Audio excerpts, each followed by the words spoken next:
It is our bottom line segment, and we begin in the AFC. Peyton Manning returns for his 18th season. John Fox is out as head coach, and Gary Kubiak comes in to replace him. The Broncos won 12 games last year, but lost to the Colts in the divisional playoff. Will, what is the bottom line for the Broncos this year? The bottom line for the Denver Broncos is that they will miss the playoffs. What? That's correct. Say what? If you have no offensive line, you do not make the playoffs. I look at this offensive line, and let me just read these names to you. Tyler Sembrilo, okay, rookie, tackle. Evan Mathis just came over from the Eagles. Matt Paradis, just in his second year. Luis Vasquez, all-pro, got one there. Yep. And Ryan Harris at the right tackle. That is 5 guys who I believe it to this point have not played together, have not been on the field together, even through this exhibition season. A season, by the way, where Peyton Manning was sacked 3 times, straight up the middle. Now, Peyton Manning is notorious about getting that ball out in something like 2.6 seconds, but that's been a luxury. That's been sort of a superpower of his. This year, it's going to have to be a necessity. If that offensive line doesn't pull off a miracle and turn into a playoff caliber offensive line in that amount of time, after not having been together, in a division where everybody's better. Chiefs are better, I think. Raiders are better. Chargers are better.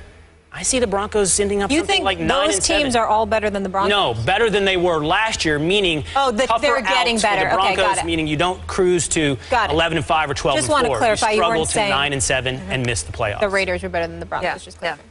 Well, my bottom line for the Denver Broncos is, and I tried to apparently be a little more clever than you on this, the dying of the light. Okay. I'm with you on this in that they're trying to put this scheme in and all these pieces together to capitalize on the final years of who is an amazing, unbelievable QB, but with a lot of caveats right now. And you're talking about that O-line, and we were just talking about this when you're doing zone blocking. A lot of times fans think like zones, whether in basketball or in football, mean that you can just plug and play, that it's easier. But a lot of times when you're doing zone stuff, it's like you gotta all be on the same brain wavelength when you're doing something like that.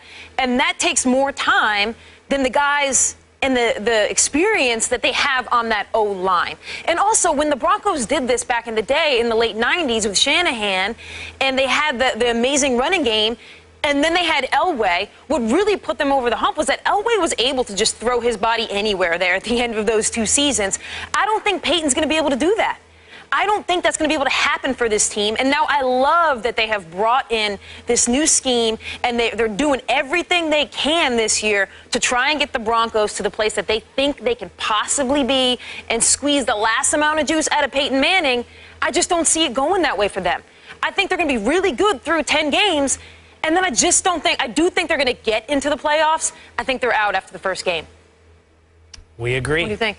What's your quick hit bottom line? I think they're going to be all right. I think they're going to hand it off a little more, and that'll give Peyton a break. I think their defense still stacked. And, I mean, he talked about it on SportsCenter. Obviously, the line has questions, but there's still a mix of vets and youth. I think they're going to be okay.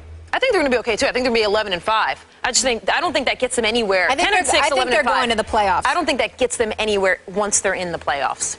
We shall see, but we must move on. Sports happens. Andrew, I love that. Andrew Luck and the Colts have reached the playoffs in each of the first 3 seasons and reached the AFC title game last season. Luck adds weapons Frank Gore and Andre Johnson to the offense this season.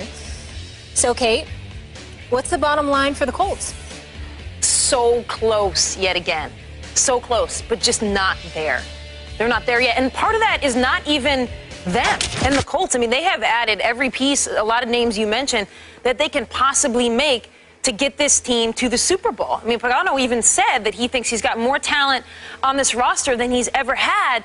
But what's going to happen at the bottom line for the Colts here is who are they going to run into? More than likely, they're going to run into the Patriots again when you're talking about getting to the playoffs. I obviously think the Colts are going to be great during the regular season. I think they're going to get to the playoffs. I think they're going to be playing great football. It's a timing issue for Andrew Luck right now and the Colts and Pagano. They just have a few more years they need to wait before the Patriots are not the Patriots anymore and Tom Brady is not Tom Brady anymore. I don't think the Colts have gotten better enough to the point that they're going to be able to clear that hurdle. You say it depends on who they run into, and what I would suggest is hopefully not somebody who can run the ball. I look at the Colts a little bit like I do the Eagles in the NFC, in that they're good, They're going to make the playoffs, but they're overhyped. Everyone is on this bandwagon. And why wouldn't they be? Andrew Luck is great, and everyone is assuming Andrew Luck will take this to the next level. But football is still a team sport. And I watched last year as the Dallas Cowboys ran straight through the middle of the Colts defense. Won that game 42-7. Saw the Patriots beat the Colts 45-7. Saw the Steelers put up 51 points against the Colts. I'm not worried about Andrew Luck's side of the ball. I'm worried about the other side of the ball. I know you get Robert Mathis back, but you got to stop the run. And right now, the Colts defense would scare me if I was someone who was predicting them to go or to win the Super Bowl. They look like a good playoff team. Yeah, and that was their issue last year as well. Once you see them play the Patriots, it's like all confidence goes out the door. Yeah, exactly. That's what you say if you're a Colts fan. You're like, oh, that's the comparison. Yeah, exactly. Let's move on to the Jets here, where it's already been an eventful camp for new head coach Todd Bowles. Geno Smith out with a broken jaw after taking that sucker punch during camp. The good news, however, Darrelle Revis returns to anchor Gang Green's defense. Bottom line for the Jets here, Will. Bottom line for the Jets is Cardale Jones. They are in the Cardale Jones Bowl. Stop it. And the only thing more absurd than predicting the college national champion today and the record for everyone's NFL team